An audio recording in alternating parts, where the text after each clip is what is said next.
Então a carta é uma carta, ela tá mono, tá? Ela é composta de todos os temas. Lembrando que pode acontecer de você baixar uma carta na qual ela esteja colorida, tá? Isso pode acontecer. E pode acontecer também, eu não sei se é o caso do Paraná, mas em alguns outros estados do Brasil acontece isso, de você ter a carta separada por layer. Então você tem cada layer. Então você tem o layer preto, o layer é o CMYK, né, para offset, e aí você é obrigado baixar cada um para você verificar uma determinada feição que você quer analisar. Então aqui você vai ter informações que são importantes, né? Então observar qual é a distância da curva de nível da carta, é de 40 metros, né? As informações aí de datum, de projeção, tá? Com relação às nomenclaturas, né, existentes na carta. Aqui a questão da articulação das cartas adjacentes, tá? Aqui as informações do respaldo, né, cartográfico, qual foi o voo, quando foi feita a restituição, que a parte aí é temporal dessa informação, né? Aqui tem uma legenda, né, que é bem importante, a impressão de 73, quem foi que fez a primeira edição, né? E deixa eu ver aqui, aquilo que eu falei para vocês lá com relação à correção. Então,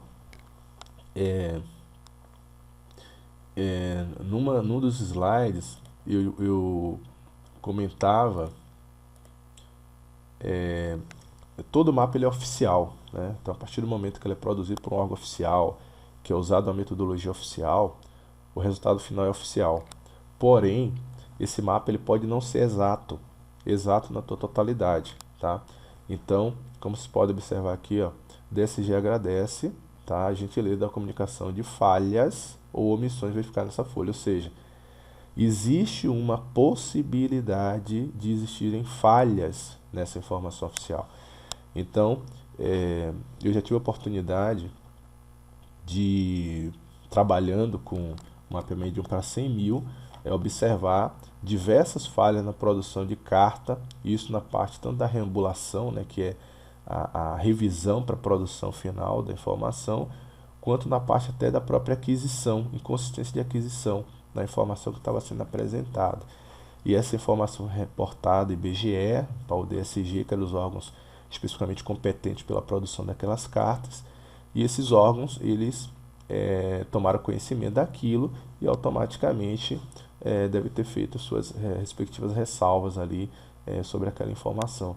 Então tem que estar sempre atento a isso, que coincidentemente pode acontecer de no teu recorte daquela região mapeada, na qual você está usando o recurso oficial aí, o mapa, uma folha, uma imagem não, que ela não vai acontecer isso, mas uma folha, uma carta, ou um mapa, seja lá o que for, você pode ter aí uma omissão, né? Porque para onde você foi a campo, você conhece a região, então você consegue perceber isso, tá? Levando sempre em consideração a questão da temporalidade, porque é uma omissão que o tempo impacta, não impacta, até uma análise tem que ser feita antes de fazer um reporte ao órgão produtor, tá? Mas você vê, então a própria produção da carta ela sugere que pode existir e que você vai estar contribuindo se você fizer a comunicação dessa falha e dessa omissão que foi verificada, tá?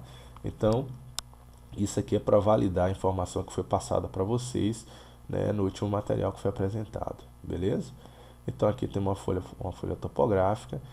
Os arquivos shape eu não vou baixar do IPARDES, tá? A gente vai baixar o arquivo shape do IBGE e vocês vão ver lá como é um pouco mais complicadinho lidar com os dados do IBGE, tá? Então eu vou dar um pouco, como diria o ditado, mastigado, tá? Mas vocês viram que aqui, se você tem um pouco de paciência, um pouco de atenção, um pouco de cuidado, a forma que é disponibilizado os dados geoespaciais do ITCG, elas são relativamente simples, são objetivas, né? e basta você ter aqueles cuidados que eu passei. Sempre estar observando as questões importantes sobre a produção do dado, a origem dele, a qualidade dele, a escala dele, as restrições que ele pode ter, tá? Ele é um dado oficial, a correção também tem que estar atento a isso aí, porque pode existir omissões e falhas dentro do processo, e a compatibilidade, que nesse caso especificamente seria escala e etc, tá? Então é isso aí, pessoal, beleza? Então, próximo vídeo a gente vai ver o processo de aquisição de dados aí do site do IBGE, que é também outra fonte oficial que é muito utilizada aí no processo de produção de dados e pesquisa, beleza? Então, até mais.